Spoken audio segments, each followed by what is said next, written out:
He looked like a ghost walking among the living. 20 years of complete isolation had carved deep lines into Thaddeus Crane's weathered face, and his hands hadn't felt the warmth of another human being since the day he swore never to touch anyone again. But when he found her tied to that oak tree, bleeding and barely conscious, everything he'd built to protect himself was about to crumble. The morning mist still clung to the pine trees as Thaddeus made his way down the mountain trail, a journey he took only twice a year for supplies. His cabin sat 3 miles up, hidden where no soul would think to look. That's how he wanted it. That's how it had to be. His boots crunched on the frost-covered leaves as he approached the clearing where the old trading post used to stand. But something was wrong. The silence felt different, heavier. Then he saw her. A young woman was bound to the massive oak tree with thick rope, her dark hair matted with blood, her dress torn at the shoulder. Her eyes were closed, but her chest rose and fell in shallow breaths. She was alive, but barely. Thaddeus stopped dead in his tracks. Every instinct screamed at him to turn around, to walk away, to pretend he'd never seen her. For 20 years, he'd avoided exactly this kind of situation. The kind that required him to get close to another person. The kind that demanded he care. But as he stood there, frozen between his past and this moment, the woman's eyes fluttered open. They were green as spring grass, and when they focused on him, they held something he hadn't seen in decades. Hope. She tried to speak, but only a whisper came out. Her lips moved, forming words he couldn't hear from where he stood. Thaddeus felt his carefully constructed walls beginning to crack. Every step toward her would be a step away from the safety he'd built.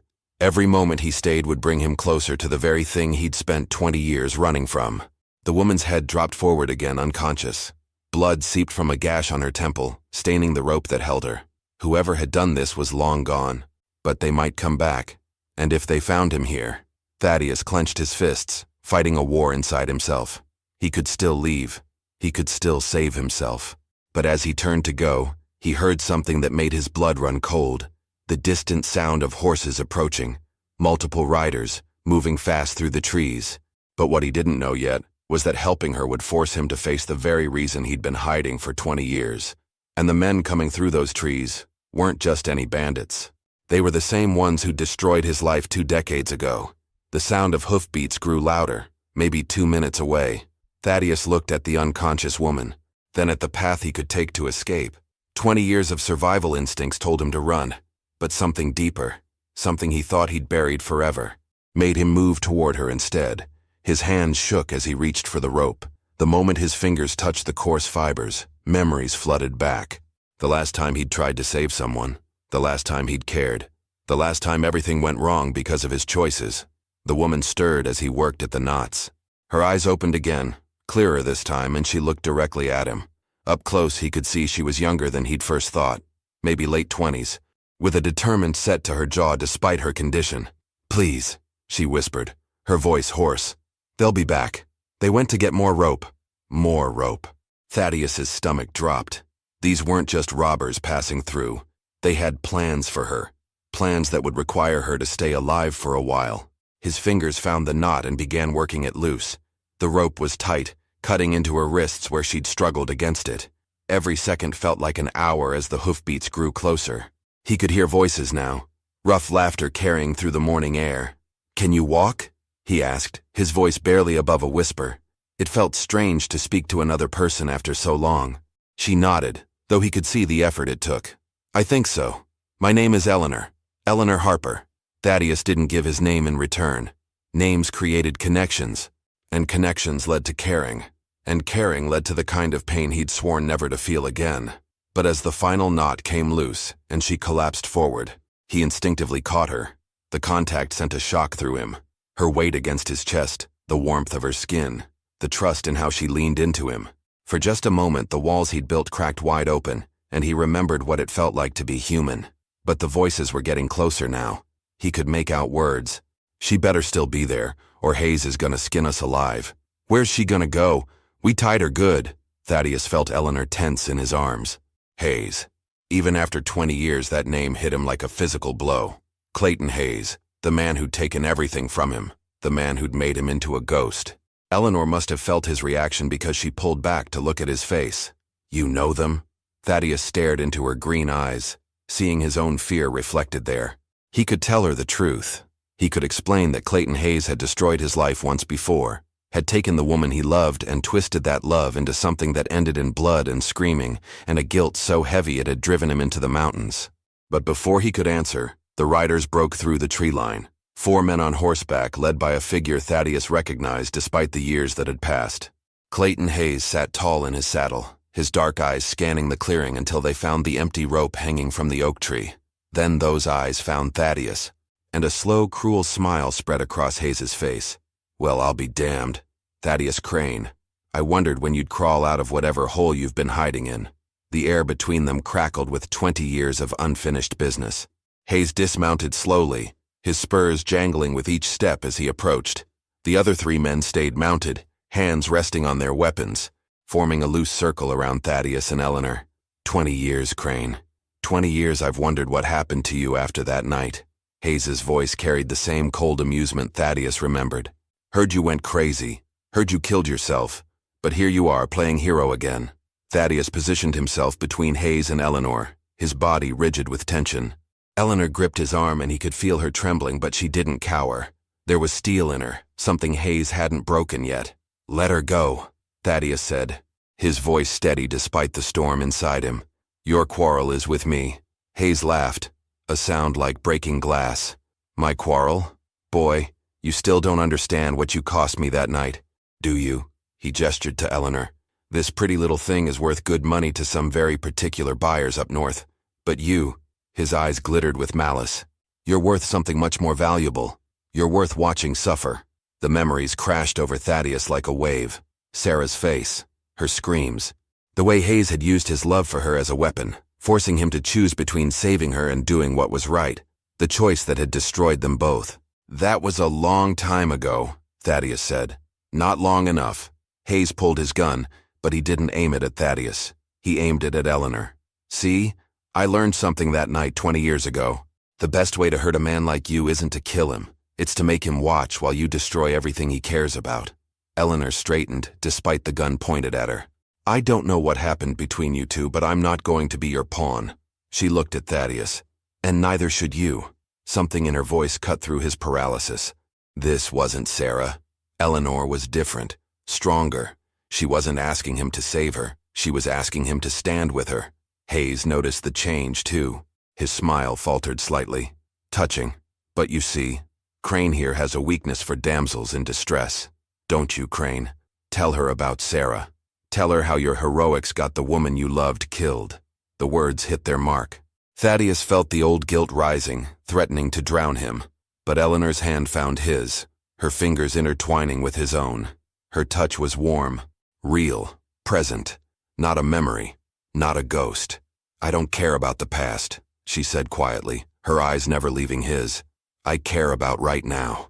Hayes raised his gun higher. "How sweet. But right now you're both coming with us. Mount up, Crane, and if you try anything heroic, I'll put a bullet in her pretty head and make you carry the body." Thaddeus looked at the mounted men, calculating distances and odds. 4 armed men against an unarmed hermit and an injured woman. The smart play was to surrender, to look for an opportunity later. But as Hayes gestured toward the horses, Thaddeus caught something in Eleanor's eyes, a slight nod toward the thick brush behind the oak tree. She had a plan, but what she didn't know was that following her lead meant trusting another person completely, something Thaddeus hadn't done in 20 years, and the last time he'd trusted someone, it had ended in blood. Eleanor's plan was simple and desperate.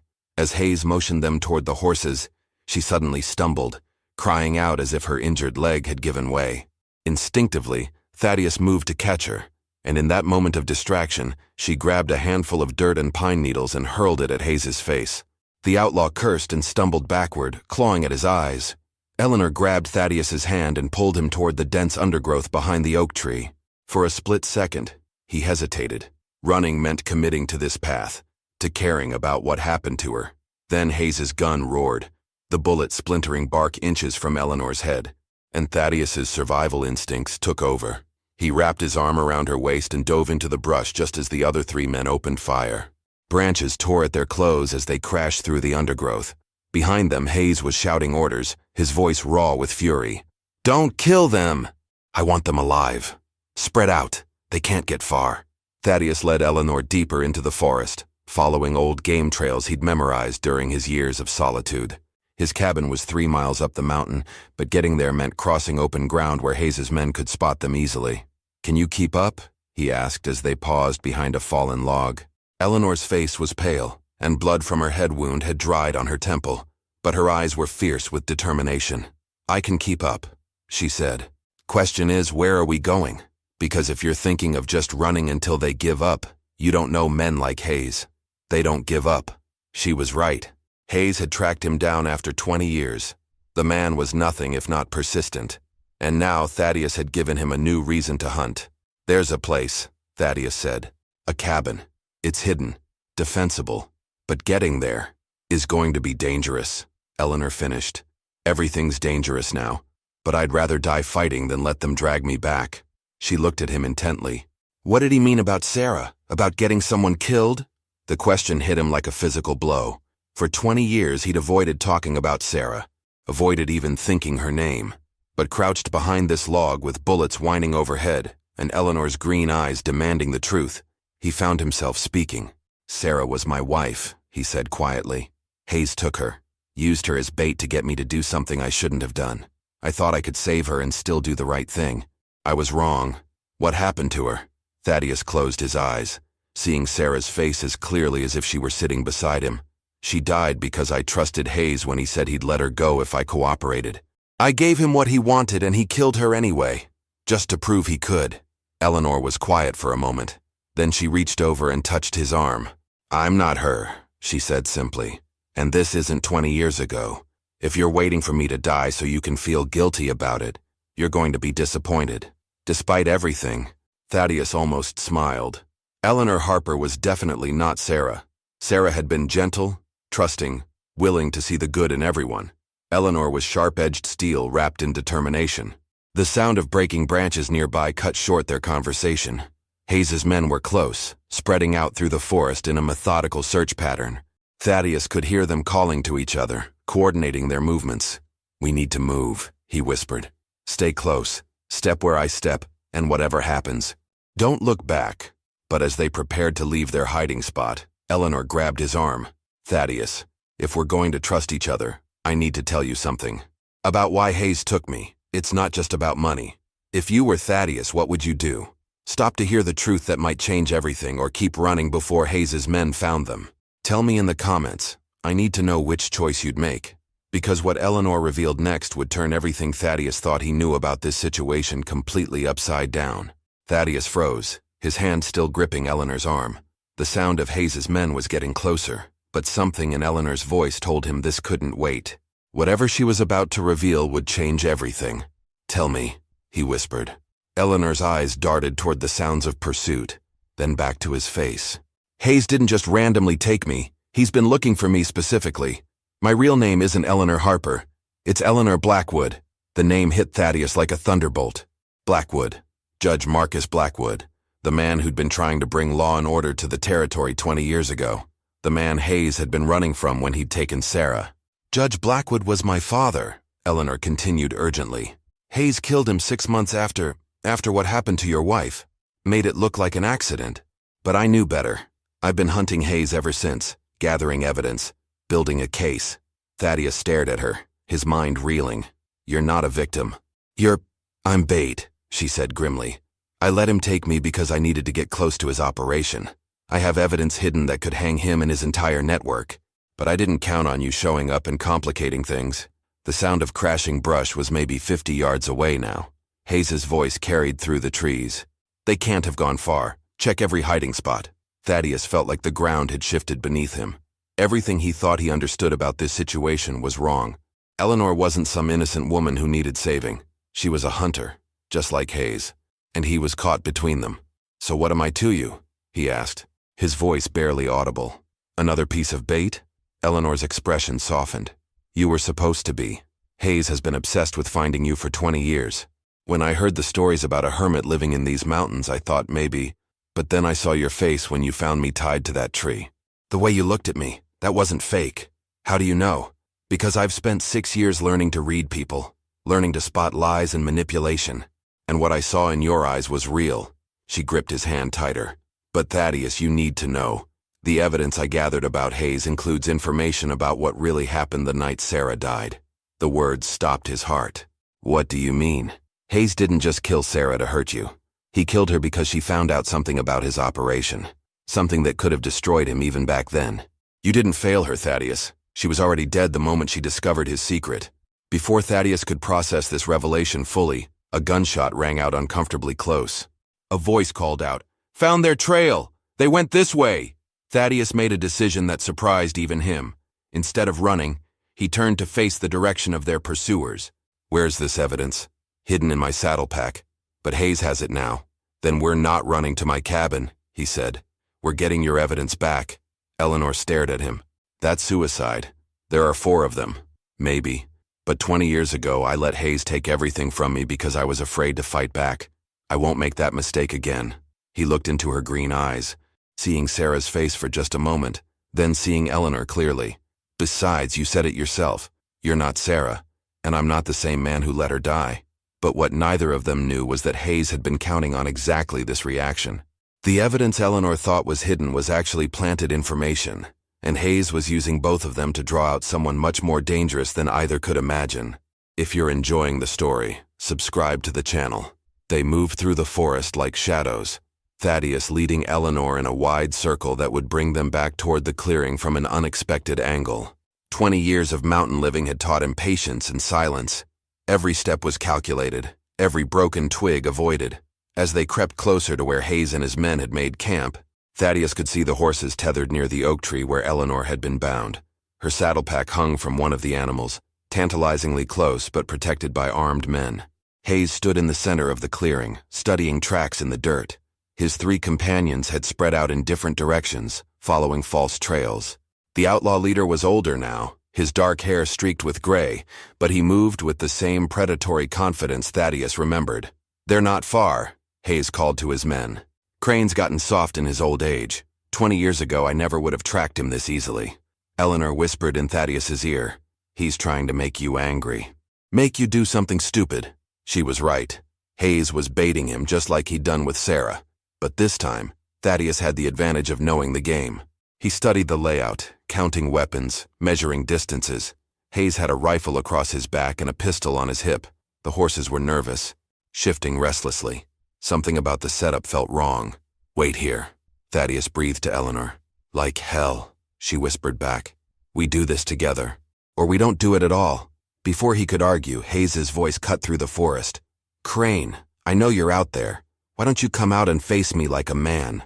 Or are you going to hide behind another woman's skirts?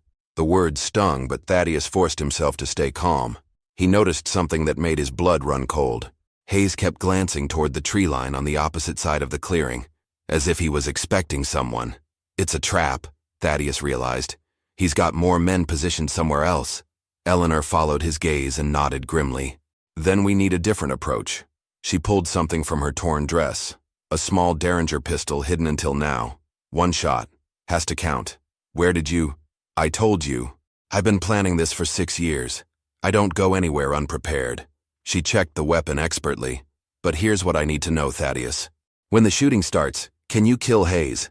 Because if you hesitate, if you let your guilt about Sarah stop you, we're both dead.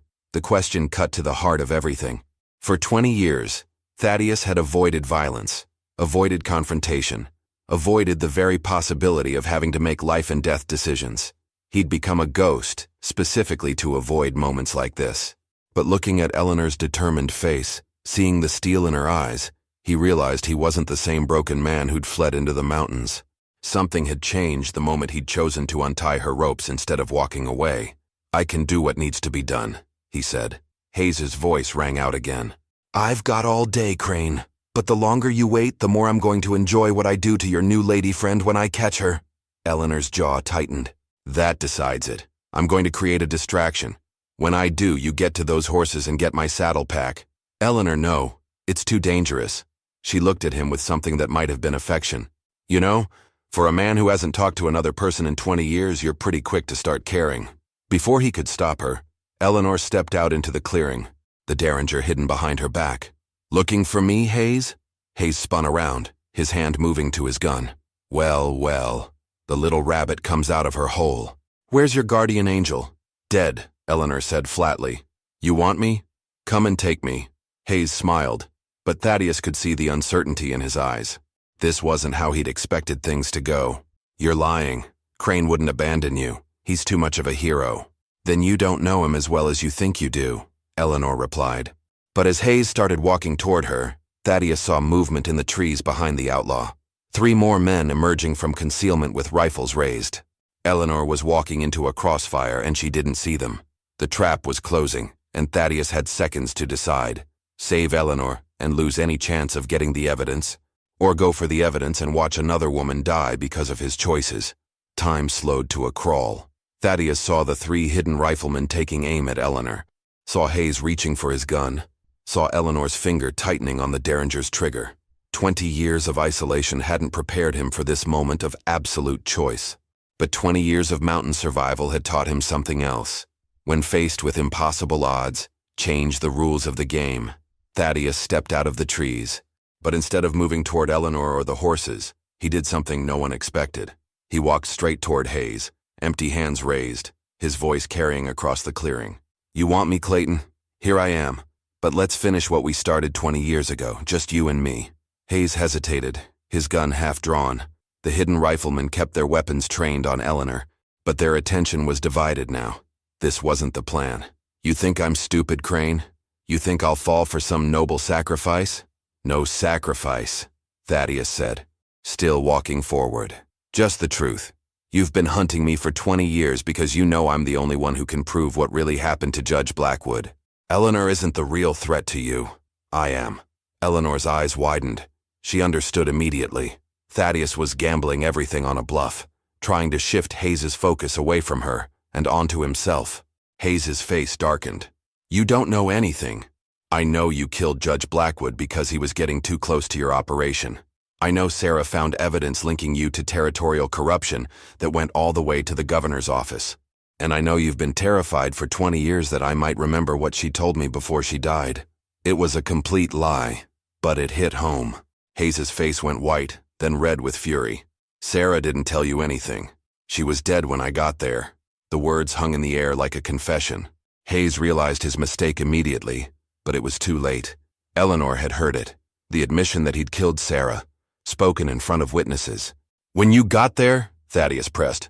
Got where, Clayton? How did you know where to find her unless you're the one who killed her?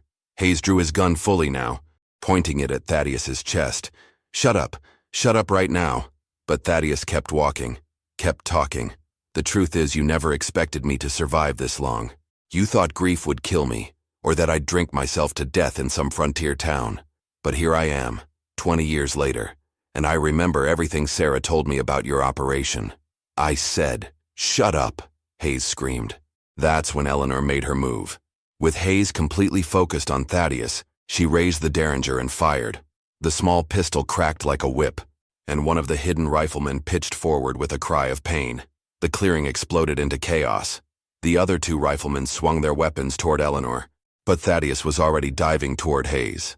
20 years of chopping wood and hauling water had kept him strong, and 20 years of anger gave him speed. He tackled Hayes around the waist, driving both of them to the ground. Hayes's gun went flying, skittering across the dirt toward the oak tree. They rolled and fought. 20 years of hatred pouring out in brutal punches and grappling. But Hayes was younger, and he hadn't spent 20 years avoiding human contact. He managed to throw Thaddeus off and scrambled toward his fallen weapon. Eleanor was pinned down behind a fallen log, the 2 remaining riflemen keeping her trapped with steady gunfire. She'd used her only shot, and reload would take precious seconds she didn't have. Hayes's fingers closed around his gun's grip, just as Thaddeus threw himself forward one more time. But the outlaw was ready now, rolling over to bring the weapon to bear. 20 years I've waited for this, Hayes snarled, his finger tightening on the trigger. But what happened next would prove that some bonds are stronger than death, and some truths refuse to stay buried forever. The gunshot cracked across the clearing, but it wasn't Hayes who fired. Eleanor had found a rifle dropped by the wounded man and put a bullet through Hayes's shoulder, spinning him away from Thaddeus. The outlaw's gun flew from his grip as he crashed into the base of the oak tree. The 2 remaining riflemen, seeing their leader down, broke from cover and ran for the horses. Eleanor let them go. They weren't the real prize. Thaddeus rolled to his feet, breathing hard. and looked down at Hayes clutching his bleeding shoulder. After 20 years of running, 20 years of guilt and isolation, here was the man who'd destroyed his life, helpless at his feet. "Finish it," Hayes gasped through gritted teeth. "You've got every right." But Thaddeus didn't reach for the fallen gun. Instead, he walked over to Eleanor, who was leaning against a tree, exhausted but unbroken. Her green eyes searched his face. "Why didn't you kill him?" she asked. "Because I'm not him," Thaddeus said simply. "And because you need him alive to testify." Eleanor smiled. "Despite everything. The evidence in my saddle pack. It's not just about Hayes's current operation. It's about everything. Judge Blackwood's murder, Sarah's death, the corruption network. But we need Hayes's confession to tie it all together." Hayes laughed bitterly from where he sat bleeding. "You think I'll confess? You think I'll help you destroy everything I've built?" "You already did," Eleanor said, pulling a small device from her torn dress. "This recorded everything you said about Sarah. About being there when she died. It's enough to hang you, Clayton Hayes." The outlaw's face went white as he realized what had happened. He'd been outmaneuvered by the very people he'd thought he was hunting. Thaddeus looked at the device in wonder. 20 years. 20 years I've carried the guilt of her death thinking I failed her. "You didn't fail anyone," Eleanor said firmly. "Hayes killed your wife because she stumbled onto evidence that could have brought down his entire network. She died protecting the same justice my father died for." As the sun climbed higher in the morning sky, Thaddeus helped Eleanor secure Hayes and tend to his wound. They couldn't let him bleed to death before he stood trial. The wounded rifleman had fled with his companions. But Hayes was the real prize. "What happens now?" Thaddeus asked as they prepared to leave the clearing. "Now we take him to the territorial marshal. My father's evidence, combined with Hayes's confession and what we witnessed today, will be enough to clean out the corruption that's been poisoning this territory for decades." Thaddeus looked back at his mountain, at the path that led to his cabin and 20 years of solitude. "And after that?" Eleanor stepped closer to him, close enough that he could see the gold flecks in her green eyes. "After that, you have a choice to make.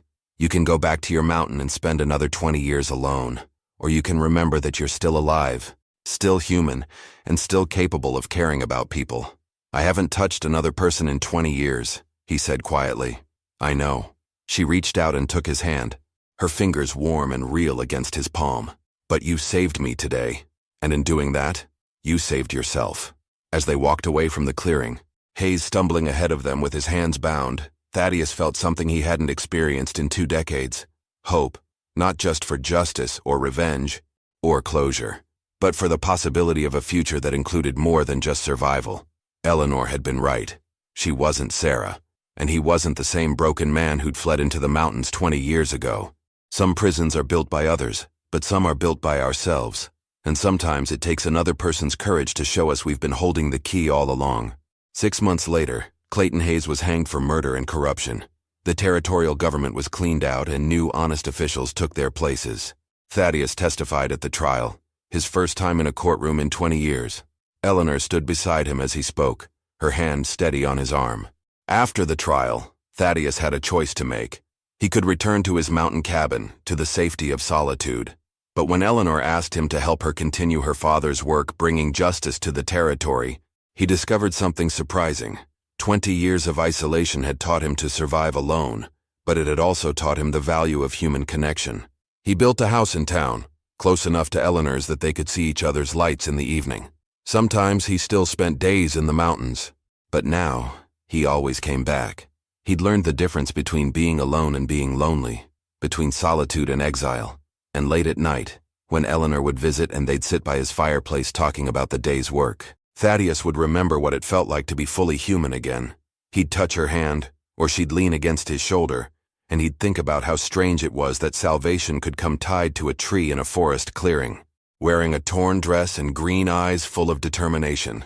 Some stories end with vengeance, others end with justice, but the best ones end with the simple, revolutionary act of 2 people choosing to trust each other, despite everything the world has done to convince them that trust is impossible. If you're enjoying the story, subscribe to the channel. Now click on the video on the screen to hear a story even better than this one, with a twist so powerful it'll haunt your thoughts long after it ends.